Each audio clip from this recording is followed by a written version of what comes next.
The Power of Predictive Injury Analytics, and our two speakers, Josh Nelson and Andrew Altoff from Baylor University. So with that, I'll let you guys take it away. Appreciate it. Yeah, thanks a lot, man. Yeah, thank you. So we got 30 minutes. We're going to try to jam a lot of stuff in, so we're going to keep this first part really short, but we just want to kind of give you a background. Josh and myself are both small-town guys, myself from Iowa, Josh from Virginia. Went to a D3 school, played D3 athletics, coached D3, and have kind of worked our way up. And we don't take this opportunity lightly. We're very honored to be here on behalf of Catapult and Baylor University. So we just wanted to say thank you on that. Hit that next slide. If you guys are familiar with an idea of what's called communities of practice is basically circles of people of varying degrees of involvement within different organizations or companies. It may be a sports team. We're very privileged. We're a part of a couple different of these communities of practices in athletics, in academics, and now in some research things that we've got going on. We're very lucky.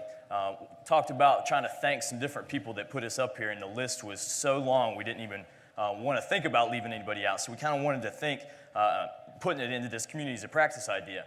A couple people that we'd be really bad if we didn't comment and say thank you is our athletic director at Baylor University, Ian McCaw, our head football coach, Coach Briles, and our boss, Coach Kazadi. And then, like Coach Altoff mentioned, Catapult for actually putting us up here. We work in a people business. Okay? At the end of the day, we really like technology. We like the little gadgets, a lot of things that we're doing. But in the end of the day, it's about getting our athletes to feel just like this. Okay? It doesn't matter what we do. If we do not get our guys, our gals to this point, we're not doing something right. Okay? So what we have to do on a day-to-day basis is make sure we're doing our part to package information correctly so our guys and gals can get like this. One of the biggest things that we always talk about is making sure we don't overstep our boundaries. I mentioned Coach Briles, he's our head football coach, and our defensive coordinator, Phil Bennett. These guys have been coaching football longer than Coach Altoff and I have even been alive. Okay, Toff, he's 33, I'm 30. These guys have been coaching almost 40 years. So at what point am I going to tell Coach B anything that he doesn't already know? So when we get to know different things from our information that we're collecting through our data, we got to package it carefully with these experts in their field. And that's what we're going to kind of talk a little bit more as we go on today. So we talk about these coaches, right? They got PhDs or masters in X's and O's. That's what they know and that's what they do. It's not their job to understand analytics or high velocity distance or IMAs, changes of direction, all that kind of stuff. That's our job. And so the best thing we can do is to assist them in becoming better football coaches and taking those types of things off their plate. So, obviously it's not the customer's job to know what they want. It's not the football coach's job to understand the sports science side of things. A little bit, yes, but for the most part, it's our job and our responsibility as a department to handle those things. And it's not a relatively new problem. So back with Henry Ford, nobody said build a car. They said they wanted faster horses. So how can we take the science and apply it in a manner that makes it common sense, or of course we're going to do that, or of course we're going to do this, and streamline everything into one easy, manageable piece? What we want to do is we want to create insight and special insight. So this is what we're going to do. This is what we're not going to do. These are the things that we would really like to do, but technology is not there quite yet. We don't know if it actually makes sense, if it actually makes it better. And so we're trying to basically use Catapult, use a megawave, use technology to create the special insight so we don't have the, well, that's too tough basket. And the way that we do that is creating special insight we call like our subjects and our subjects. So knowing the subject, and that's science, understanding the science side of things. A couple things that really like the lens or the filter that we use to look at things through is general adaptation syndrome and specific adaptations to applied demands.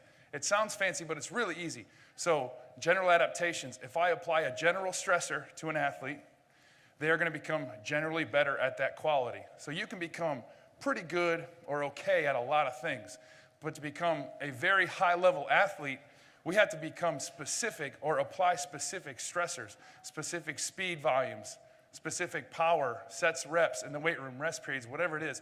We have to be specific with what we apply. Otherwise, the body's going to generally adapt. The body doesn't know that we're trying to make a better football player or a basketball player or a faster track athlete or a track athlete that can jump higher. All it's doing is applying or responding, I should say, to the stress that we're applying to it. And so when we're in the weight room, whether we're on the field or on the track, we have to know exactly what we're doing, exactly what the response is we're trying to get at that time, and then make sure the entire session is streamlined to do that. The second thing, which sounds weird, but comorbidity. So just think of it like this. People don't die necessarily just from diabetes or high blood pressure or a poor hip-to-weight ratio. It's when these things come together in pairs. That's what does it. So if I have diabetes with a poor hip-to-weight ratio or a poor hip-to-weight ratio with high blood pressure or a history of stress and whatever in my family, those things come together. And it's the same way with athletics. It's never just, well, he didn't sleep very good last night. That's why he pulled his hamstring. No, he didn't sleep very good the last couple nights. His nutrition was poor, so his body weight was down. And we know that his optimal body weight is between 198 and 202. So understanding like how these factors pair and triple and couple up and work together is a big part of what we're trying to do. And the last part is use it or lose it. If a quality is not worked, so speed has to be done every 7 to 10 days. Strength work has to be done about once a week. Conditioning, which a lot of people in here know, you can be in great conditioning, right? Great aerobic shape, and then you take 2 weeks off and it feels like you never ran before. These are the things that happen with the body. If this quality is not getting used or applied, it's going to fall off really, really quickly. So we have to know how long can I go before applying that specific stress again. Otherwise, I'm going to lose it. And sometimes it's okay to lose specific qualities depending on the time of year.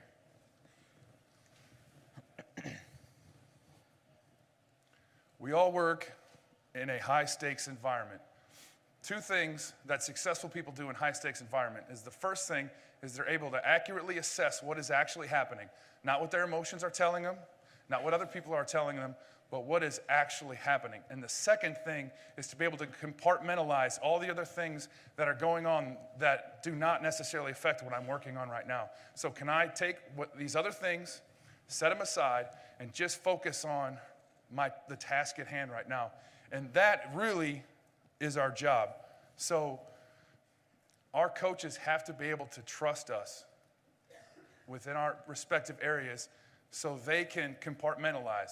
They don't have to worry about the performance side of things because we have a great team downstairs that can do that. I don't have to worry about athletic training because we have a great athletic training staff, whatever it is, to allow them to get back to focusing on X's and O's. And then again, using the data to have special insight, which allows us to accurately assess the situation. What actually was the load at practice today? How many times did he accelerate? How many times did he accelerate? How many high-velocity collisions were there? What was his average heart rate for practice? We need to know those things so we can drive training in a manner that allows them to be able to handle those loads.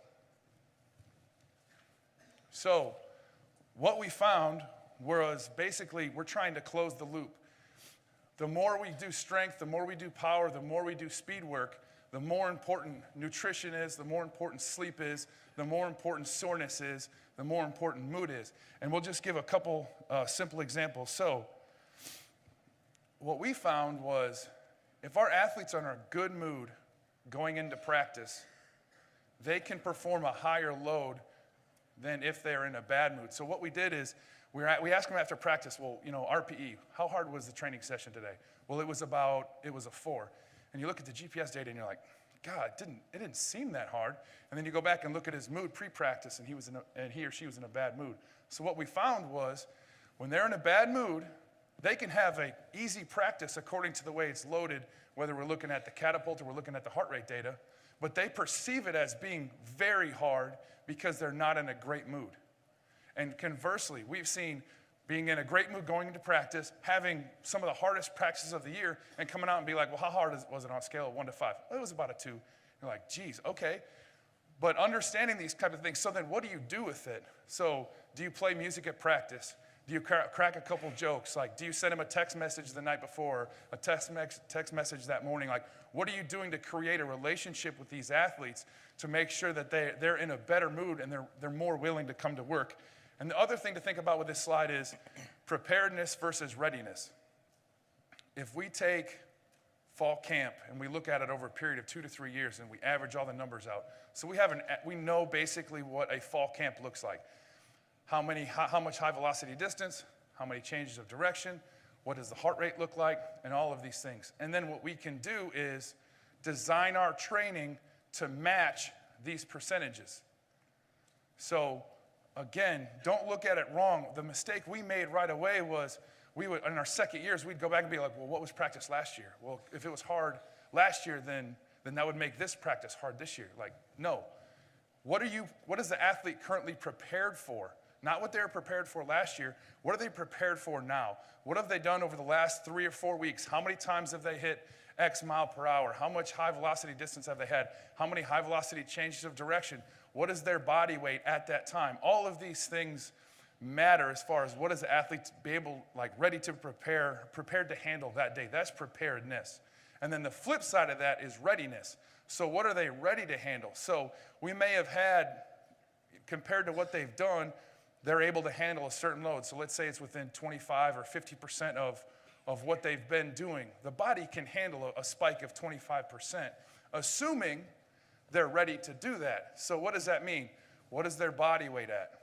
So identifying key body weight. So if we had a wide receiver that was half a mile an hour faster when he was 220 pounds or heavier, and to be able to give a guy that number or talk to our nutrition staff and say, hey, this is where we got to have him at, that's a big deal. And it also means that he's less likely to get hurt. So nutrition. The other thing with nutrition is nutrition kind of starts this downward spiral that a lot of people don't think about. And we found this, again, looking at our stats. So what we saw was if athletes had poor nutrition during the day, they were more sore at night. When they were more sore and the nutrition was bad, they slept worse. When they slept worse, their body weight was down the next day, and we already knew the deal about body weight, right? When especially for skill guys, if skill guys' body weights are down or below their average, they're just not going to be as fast and powerful at practice. They're just not, and we've seen that over the period of 3 years. So understanding how these things work together, and it's not just sleep, like we talked about before, the pairings and the triples. It's not just one thing or it's two things, and how do these things work together? Nutrition is a really, really big deal, a really big part of that. And that's some of the things we kind of do to close the loop. So other specific things, just to work here, is understanding player load. So on the catapult side of things, player load is basically a calculated load as far as how hard practice is, which is a good number if we're looking at our wide receivers and our defensive backs or maybe some other sports, more of like our skill positions. But for an offensive or defensive lineman, that doesn't really matter, because they're going to cover probably 60% of the distance that a skill or an intermediate player is going to cover at practice. So then what we do is we'll take player load and divide it by distance. So now what is the player load per yard at practice? And that gives us a more actionable number for what we're trying to do. Also, we don't look at high velocity distance for our offensive and defensive linemen. And we look at things a little bit differently. I think a lot of it's tied into our football background, but we want to make sure our offensive and defensive linemen, they take the number one priority when we're training. Skill guys, get on TV, that's great. But as far as winning games, it's offensive and defensive linemen. So we can't look at high velocity distance for those guys because it's not going to make sense. They might have 3 yards. But what we can do is we can look at high velocity accelerations and decelerations. So firing off the ball or decelerations, which would be big collisions. And the other thing with those position groups is actually looking at the low velocity IMAs and changes of direction, which you think about it, if I'm fit up with another human that's 300 pounds, I'm not going to be moving them at 4 meters per second.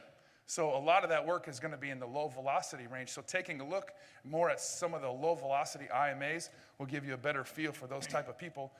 And then the last part, as far as change of direction, looking at O-linemen, if we had an example where like our left tackle, the tackles that play on the outside, they'll turn outside 70% of the time.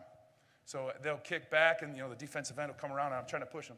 So knowing that, as a performance coach, do you want to do something to balance that out?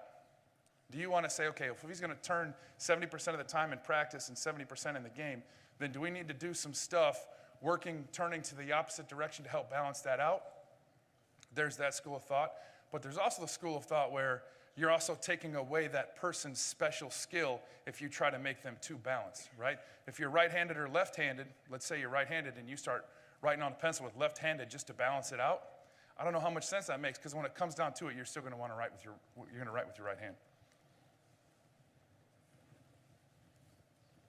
Okay, sometimes when Coach gets talking, I'm not as intelligent as Coach is, and I got to think about things through analogies. So I'm going to propose an analogy to you. One of the most frightening things for me is when I go to a new city like Boston, and I go into a parking garage. Okay, in a parking garage, there's a lot of frightening things. They're dark. Okay, they're damp. There's a lot of unknowns in that parking garage. Coming from a small town, there's no parking garages where I grew up.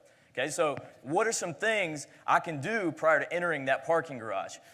The loading data that Coach is talking about, that is huge. Okay, so if I know what's around the corner, or I have a previous idea of what we did at this level of the parking garage last week, I feel a little bit more comfortable. Okay, some other things I can do is planning. Okay, in our program, we keep meticulous notes. We have a gigantic calendar system, and with that, we take notes of all the loading in the weight room, on the field, with our catapult data, everything like that. We also take information about things that what we ate for training table, anything that we can put on that calendar, we're going to put on there. We also have a big reach in Waco. Waco, Texas is a really neat area because it's a large community, and especially since Baylor football has really kind of started on the rise, everybody is all about Baylor football. So we have a big reach. One of the biggest reaches that we have in the community is at the barbershop. Okay, so by attending the barbershop, okay, we have a feel out in the community for what our guys and gals are doing. Okay, because the community loves our athletes, they get information, and then the information can come back to us. The final thing would be just kind of the use of professionals. Okay, in our department, Coach talked about we have high-level athletic training staff. We have a high-level athletic performance staff. Our football staff is wonderful. We use elite staff to make sure we get hands on our guys and gals in an appropriate fashion.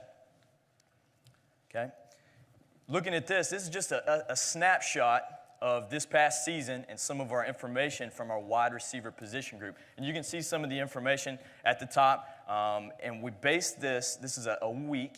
On the right, our Saturday is our game, and we set that at 100%. And what you can look at is our day 1, day 2, day 3 of practice is based on percentages of our game load. Day 1, day 2, which is Tuesday, Wednesday for us, is anywhere between 60 and 70% of that 100% game load. Come Thursday for us, a little bit lower, between 50 and 55%. Okay? Now, what does this mean? Over the course of a season, even a course of different seasons, we can look back to week for different position groups and for different athletes, and we can make sure that they fall within these parameters that we tend to think are best for our athletes. Another thing that we'll look at once we start looking at our information here is if it gets out of whack at all, okay, or if it's a little high or a little low, we can add some stress. Okay, training is nothing but giving a dosage of stress. Okay, just like giving a medication. If I'm sick and I go to the doctor, okay, and the doctor gives me a really small amount of medicine, I'm not going to get better. Okay, but if I got a really excited doctor that's going to give me all the medicine, I'm going to get really sick. Okay, so this is what we're looking at when we're looking at our game loads from our catapult data and from other different ways we're collecting this. And what we can do is apply different stresses, and stresses come in a lot of different forms. Training stress, recovery stress, through soft tissue work, massages, and we'll work to prescribe that throughout the week. We break our week in season up into 3 windows. The first 48, our guys call first 48, okay, everybody's seen that show, right? Okay, is the most important time for our guys throughout the week. Okay, coming off of a Saturday game, the first 48 hours are integral for getting their set points back to normal.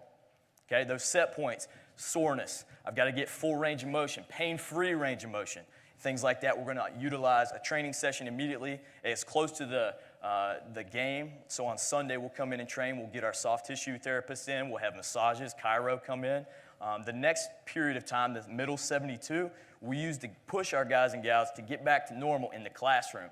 especially if we're going on a road trip that weekend. We want to try to get those guys and gals ahead of their schoolwork so they don't have to worry about it on the weekend. And then the final 48 leading up to competition is where you got to ramp back up and we got to get it right. Everything is dialing, all cylinders are rolling. So information is currency. You know, another quote, knowledge is power. But if you think about it, like how much money you can save, how much money you can make for your athletic department, how much money you can make your athletes make just by managing information correctly. So let's just think of it like this. 50%, roughly 50% of car accidents occur within 25 miles of home. The most common thing hit is a parked car, which is crazy because it's not moving. So, right, now let's think about it in our profession though. What are the things that happen every single year that we know are gonna happen and then we act shocked when it happens? So, finals, midterms, Thanksgiving break, spring break. For our guys, NBA Finals, Super Bowl. We know they're going to be up late. We know they're going to be watching those games. And they're going to be up 2 in the morning talking smack to each other. So we know that certain things are going to happen every single year. And how do we manage these parked cars so we're not backing into ourselves when it comes to a training standpoint? So that's a big deal in planning those things out. So really, what we tried to do is we took our catapult information, and we took our wellness questionnaires information. We said, okay, when our guys are the fastest and most powerful, what are they doing from a habit standpoint? Because we only have them for about 2 hours a day. So those other 22 hours is what's going to make or break our success. So what are the habits that we can instill in them? What are the decisions that we can help them make to manage those 22 so they're more powerful for the 2 that we have them? And the biggest things were really sleep and soreness, and I've already kind of alluded to it a little bit, but when athletes are sore, they don't sleep as well. When the athletes are sore, they're not as fast and powerful at practice. I mean, we all know how important sleep is to recovery, but what are we doing to help our athletes sleep more? We do not do sleep monitoring. What we do is we have an education curriculum. We do monitor sleep through self-report questionnaire, and I know that there's the deal of, you know, getting some objective data with sleep, and I get that, but what it provides to us is a conversation. So through the relationship that we've had built with our athletes, we can now say, hey, the last couple nights I've seen you only got 2 or 3 hours of sleep. What's going on? And then we have a conversation about what's going on. Maybe it's finals, maybe it's a girlfriend, maybe it's something going on with their family life. But then what that does is that builds a relationship which gives us better information on the back end because they're more willing to talk to us, and information is currency. And the other big thing is mood. Whatever we can do to put our athletes in a better mood heading out to practice is incredibly beneficial to us, exponentially better. So cracking a joke, having your door always open, shooting some text reminders, whether it's just some silly jokes or whatnot, but things that we can do to put our athletes in a better mood, or at least if they're in a bad mood, understand why and bring them to the right people to help them are a huge deal. And then body weight and training volume. So again, knowing what the loads are, what are they prepared for, and then, you know, if you look at what's the average load over the last month, the last 2 weeks, the last 3 weeks, where does this fall within that load, within those specific metrics? And is the body able to handle that spike in load? If you have a well-developed aerobic system, the body can handle a lot, because that aerobic system is basically the recycling system for all the other junk that happens. So having some simple things built into the program where aerobic capacity can stay at a high level in season is a big deal.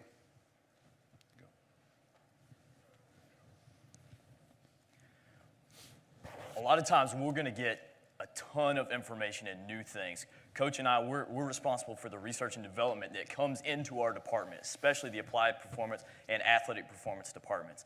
Sometimes we have to kind of take a step back, however, and always remember that the information that we bring in does not necessarily mean or lead to a behavior change. Okay? So just like some things that Coach Altoff has been talking about, there was relationships that we build with our different staff members, and the athletes are integral for this information relay, from bringing it in, figuring out what's going on, and then getting them to actually change and advance their behaviors. One of the biggest things that we use department-wide is storytelling. Okay? One thing I want you to think back like way back, before computers, before even written text. How did people get information from generation to generation? It was through the use of stories, okay? Now, still thinking in that time frame.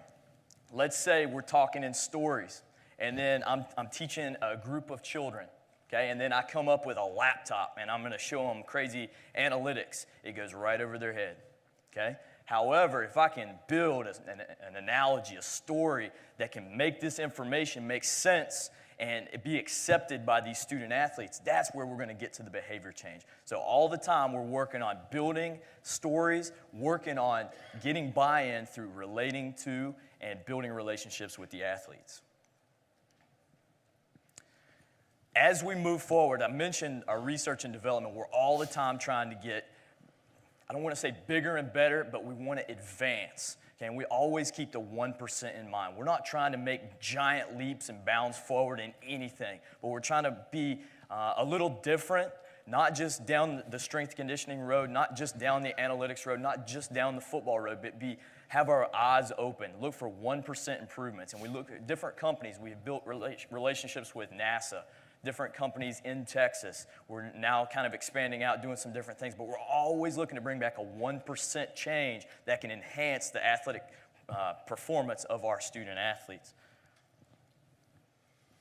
So just kind of wrapping it up, the three things kind of takeaways is what we've really tried to identify is the stress pairing. So within the loading, whether it's Catapult, whether it's a MegaWave, whether it's a self-report questionnaire, understanding how certain things work together. And then one thing we actually haven't addressed is there's a psychological side of things. So if we just go back to our comorbidity example, where it's never just one thing, there was a study done, and it talked about basically what it did is it tried to measure out a person's life, whether they had a stressful upbringing, if they had people to cope with during that stressful upbringing, if they had a stressful adulthood, if they've had people to cope with during that stressful adulthood, and a few other things. And what it did is it basically ticked the boxes. So whatever was negative was ticked. When the majority of those issues were ticked, then all it took was one thing. So then all it took was diabetes, increased risk for mortality. All it took was poor hip-to-weight ratio. All it took was high blood pressure. Now, if we think of our athletes coming from the backgrounds that they come from, the same thing applies. So you could look at it and say like, oh, it was nutrition. Okay, maybe it was, maybe it wasn't, but maybe something else is going on in their life that you don't know about. Maybe they don't have the proper coping mechanism to deal with the things that are going on right now, so they turn to something else that they shouldn't have turned to. Then the other thing is improve our storytelling. So we can never get good enough at our storytelling. So a really simple or analogy. So a simple analogy that we use when we talk about training our athletes from a speed power standpoint, what we tell them is, okay, today we're working on speed and power. We are training your monster truck. And guys are like, yeah, monster truck. Then we also have the day where we're doing our conditioning. And we're like, well, what's today? Today is our Prius. Not as cool, not as cool. But I'm working on my gas mileage, right? So we're going to be really big and powerful when we're on the field. And then when we're sitting on our bench taking our coaching, that's when our Prius is recharging to make sure we can be fast and powerful again. So talking to our athletes in stories and analogies and things that they understand, talking to their level is a big help for us. And then the last part is creating a buffer. So I just want you to think about this, and then we'll stop talking. Creating a buffer. Let's say right now you have to leave. There's a car waiting for you, and you have to get in that car, and you have to drive back to wherever you came from. So for us, it's going to be Waco, Texas. We got to drive all the way to Waco, Texas. And that car cannot come to a complete stop during that 16-hour drive. Think about how that is going to change the way that I drive that vehicle. It's not allowed to come to a complete stop. So if I'm following a car, or I'm coming up to a stoplight, or I'm going through a town, or I'm going up a hill, or I'm going down a hill, it's going to completely change the way that I drive this car if I can't come to a complete stop. It's the same way with your organization. It's the same way with the athletes that you deal with. They cannot come to a complete stop. We have to make sure we find ways to keep them available, continue to work and find that 1% to make sure we're putting our athletes and our organization in a position to be very successful. So with that, thank you very much. And I think we have a couple minutes. We're basically out of time, so sorry.